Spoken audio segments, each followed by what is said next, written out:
ช่อนมันขุดกับเขา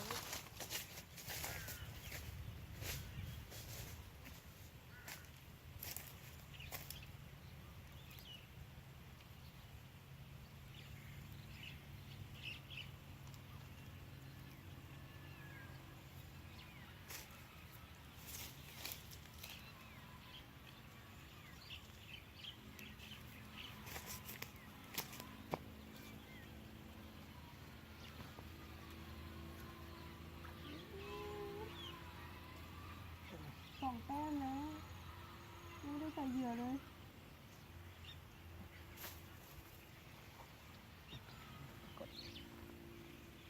แหวว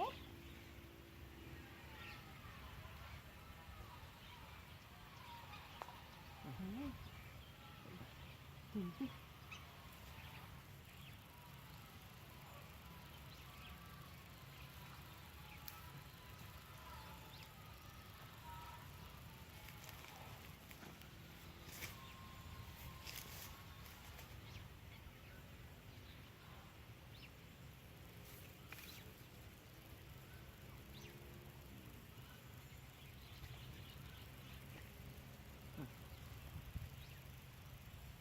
เขาไม่ตั้งเบาเรียกว่าสวยกัน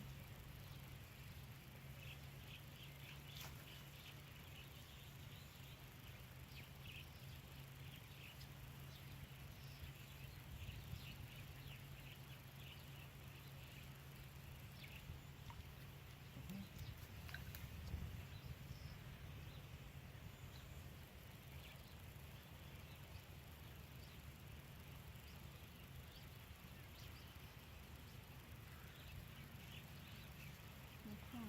ไม่กลัว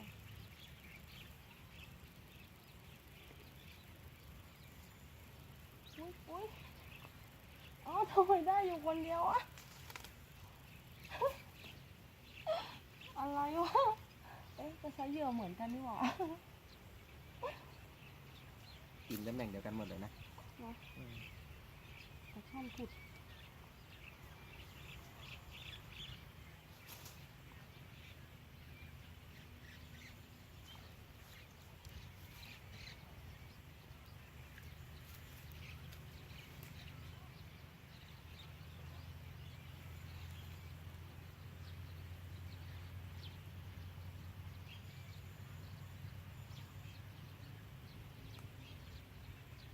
แต่ตะกั่วตวงตรงนั้น หลังแล้ว เพราะว่าตั้งแต่ง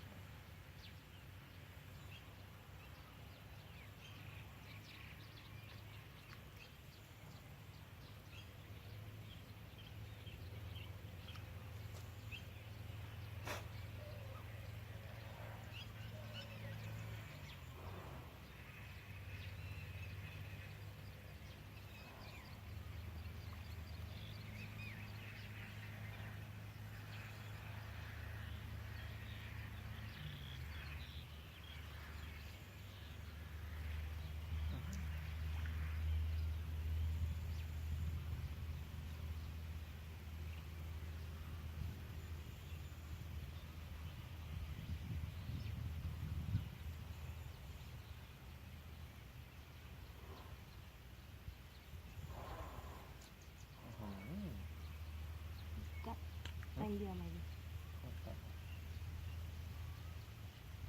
สีนั่งนี้ก็ได้ พี่ขอเขามาเล่นต่อนะพี่นี่นี่นั่นแหละ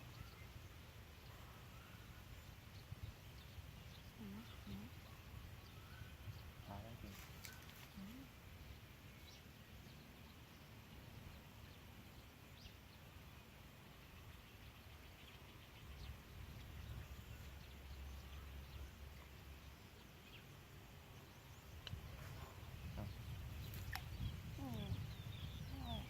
ทิ้งเหยื่อหมดเลย ก็สีก็เห็นมันพาแล้วนะ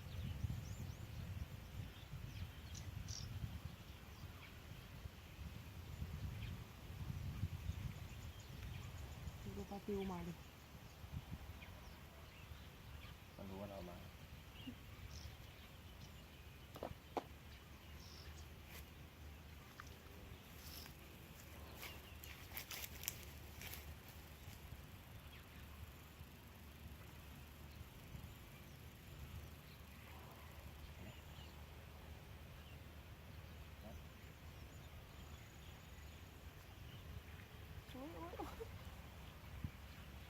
วะ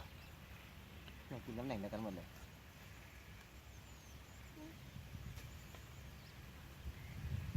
มันมาเป็นฝูงอ่ะโอ้อ้อยอยู่คนเดียวว่า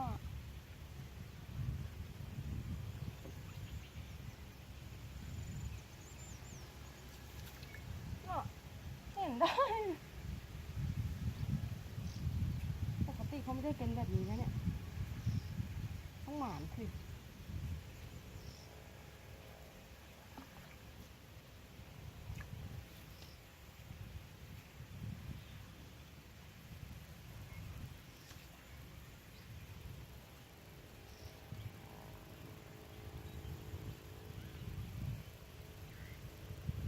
ทำไมต้องกรีดนิ้วด้วยอะเป็นปะเนี่ย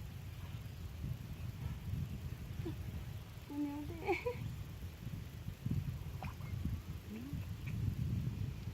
ในหมอใหญ่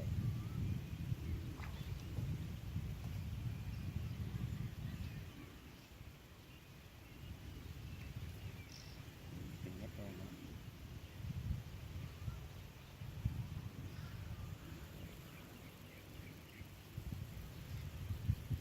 เพราะว่าเขานั่งเป็นเพื่อนอ่ะ ดีละ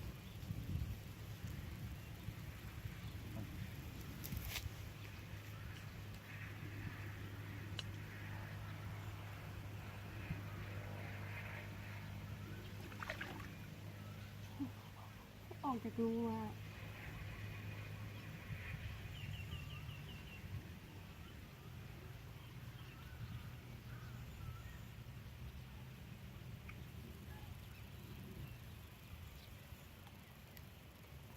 มันลุกไปป่ะ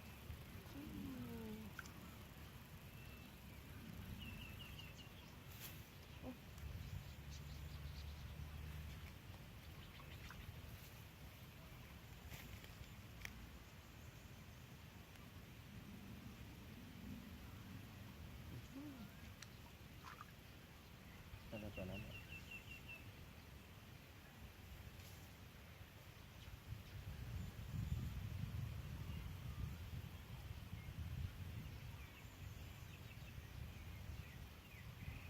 ฉันเขียนว่าอีพีหนึ่งนะ เนี่ยคือพูดเองเห็นไหม เขียนได้ เห็นได้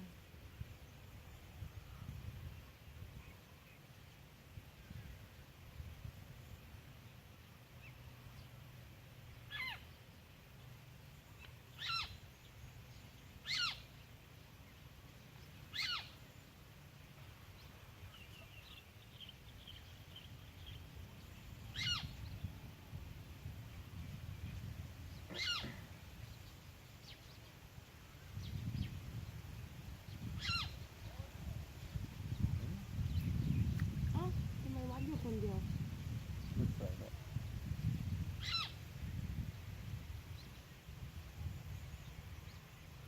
ปลามันไม่เห็นเหยื่อเขาหรือยังไงวะ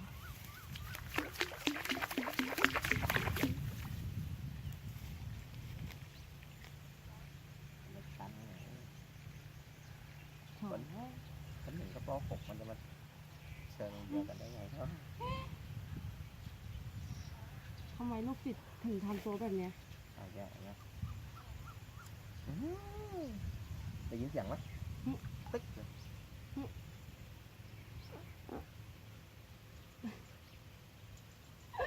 ได้ยินแล้วเนี่ย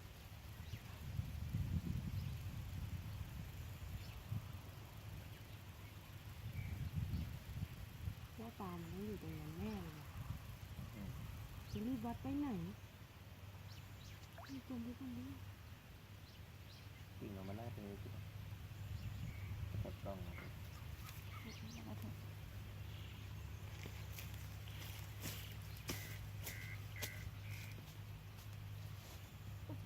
ใช่ดิ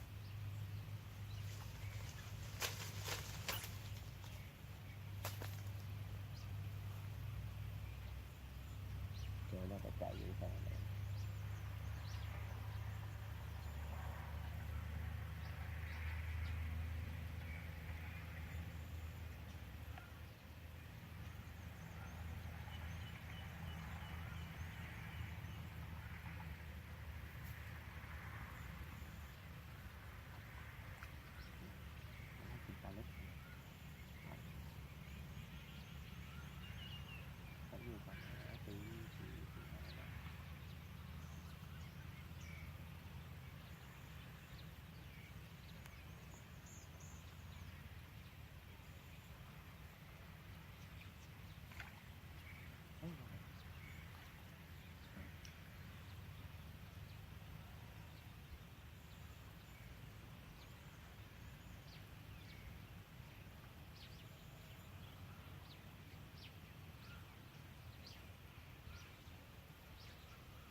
ำแหน่งเดียวกันหมดเห็นไหม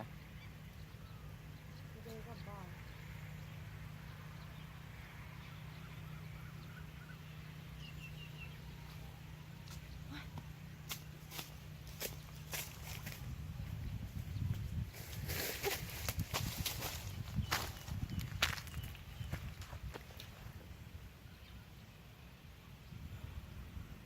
ถ่ายอยู่ปะฮะ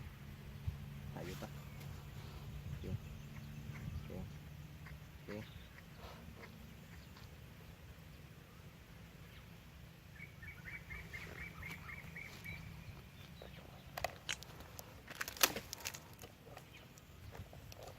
ยกได้แล้ว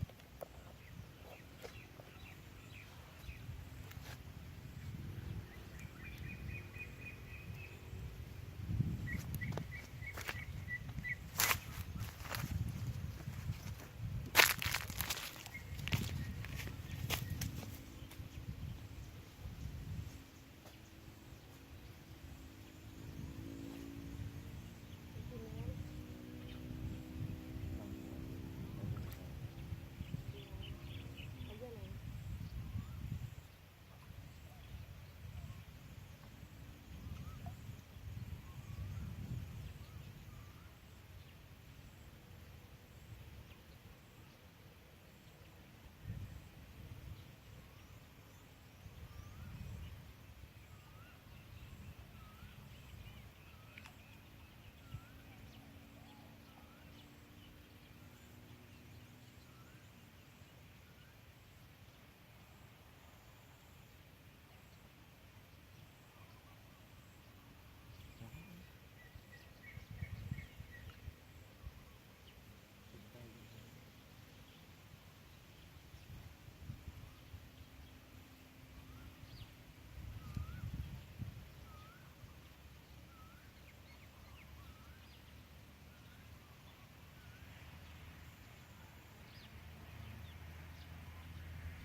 เอ้า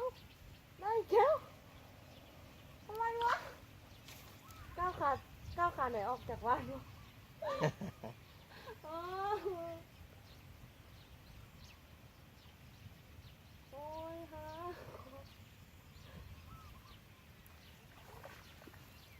อะไรอ่ะ ให้มันทำเรากินให้ตกต่ำนะ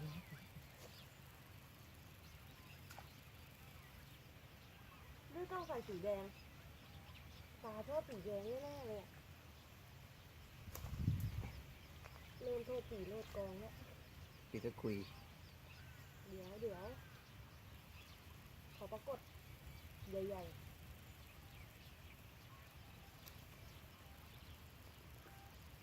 ไม่ได้ใจอยู่ครับพี่เพราะว่าอยู่ระหว่างรอยต่ออยู่วางปุ๊บแล้วก็ต่อเอง ๆเพราะว่ามันอยู่ตรงนั้นเป็นสี บางทีก็ต่อ ไม่ได้ต่อ ก็ต่อ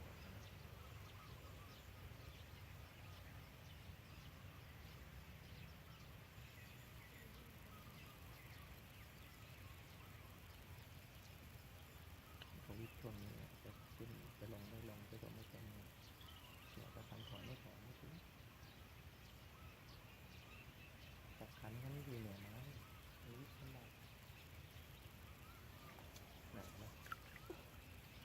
อนนี้กินแล้วนะ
เดี๋ยวฉันจะกินของใคร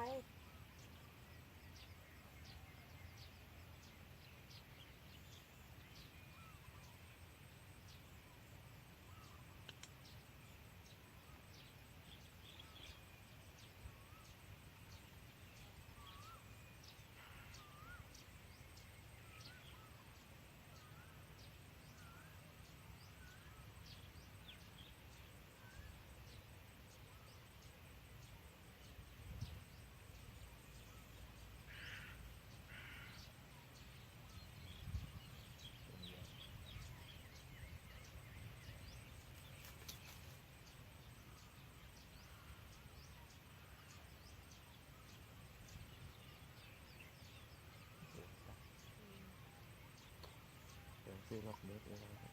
มีด้วยดูมันลึกด้วย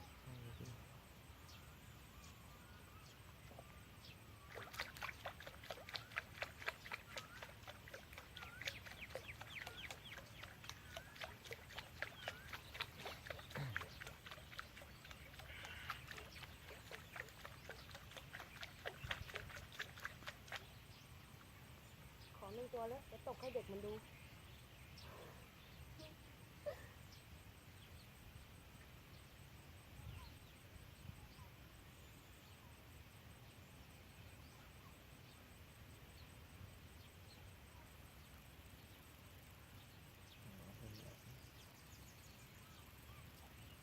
โอ้ย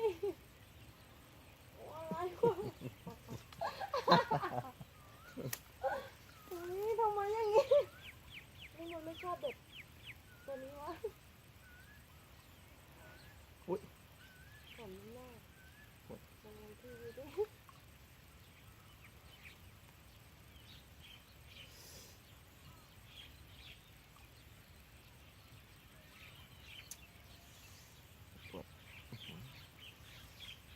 สมหน้า เดี๋ยวข้างให้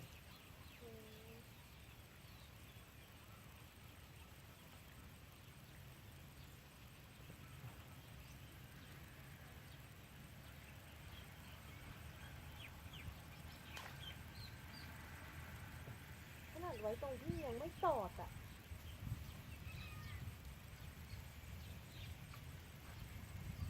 ดูดิป้ากลับบ้านแม่โทรมาตามแล้ว นี่ เอาปลาให้ดูหน่อยสิได้เท่าไหร่วันนี้ รอบสอง 10 ตัวได้ รอบนี้ได้ปลาขยงล้วนๆนะคะ เดี๋ยวเจอกันใหม่วันหยุดหน้า